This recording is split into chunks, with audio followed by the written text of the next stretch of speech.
Thank the gentlelady. I'm now going to recognize myself for 5 minutes. Mr. Horowitz, let me begin with you. And this would go both to DEA and ATF. What grade would you give them on the management of their confidential informants?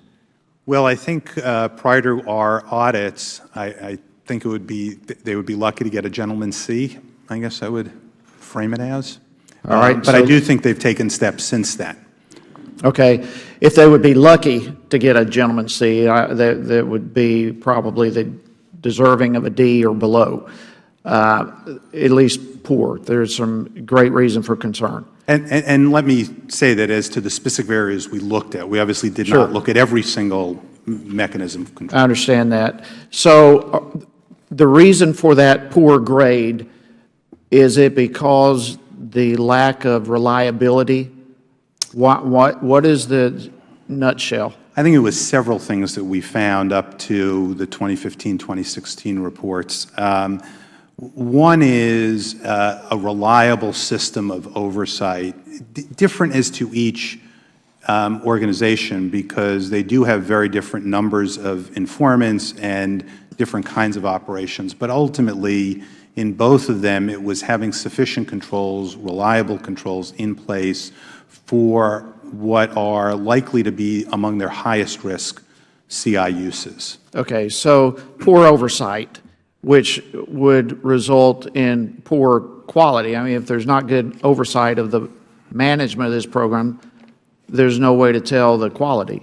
Well, your last point is the key issue for us, which is because of the lack of information and data and oversight, we couldn't make an assessment of whether these informants had provided value. How many, what kinds of cases has they delivered or worked on for the money they had been given? What was their success rate? We talked about this at last year's hearing. Are they batting 1,000, or are they batting less than 100 in terms of the information they're passing on? So there's no way to tell, really. I mean, we're taking a stab at the dark at the whole program here. Mr. Patterson, how many CIs do you have? Currently, approximately 3,900. 3,900. Mr. Turk? Approximately 1,600, sir. All right. So we've got thousands, and we don't have a clue the quality of the job they're doing. And all of these are getting paid, is that correct? Not all, sir. How many of them are getting paid?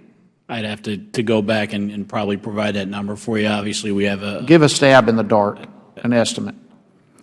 I mean, half of our informants are in the defendant category. They do not get paid for their work. Obviously, they're working for a different purpose.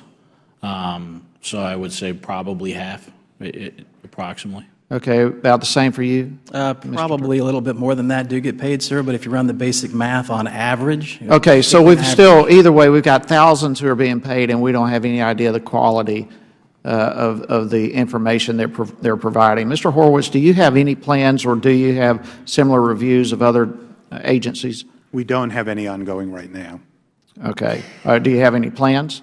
We haven't put together a plan. We obviously, having done 2 of the 4 law enforcement components, the Marshal Service doesn't have many informants, and that would leave FBI, which we did a review, a couple of reviews several years ago. We haven't planned yet to look at the FBI, but certainly at some point in time we would. So when was the last time you did conducted a review of the FBI?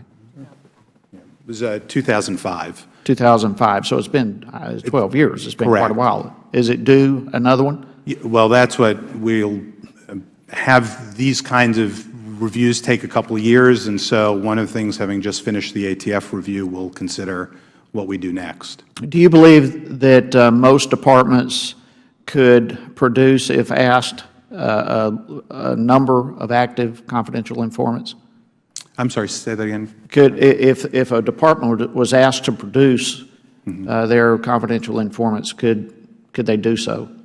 Could they do so? I do think they know who their informants are. The challenge for us has been, is their headquarter-related oversight sufficient to know the wide scope of their informant program, and are folks not only in the field, but at headquarters making those assessments of the value that they're delivering. All right, so which departments would struggle the most with having the oversight?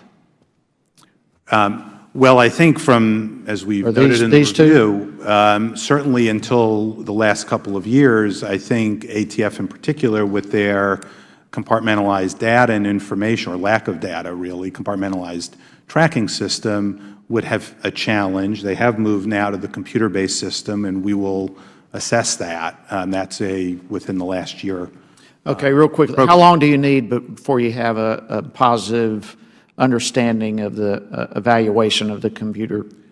I think it simply depends on what the level of implementation has been. Frankly, we will keep it open and look at it as long as we need to. The cold consent encounter report that we did that has been discussed, DEA, was 2 years ago. That remains open and resolved, but we have not closed any of our recommendations yet. Until we're satisfied, we will continue to go back and forth with the components. Okay, thank you very much. Now going to recognize the gentlelady.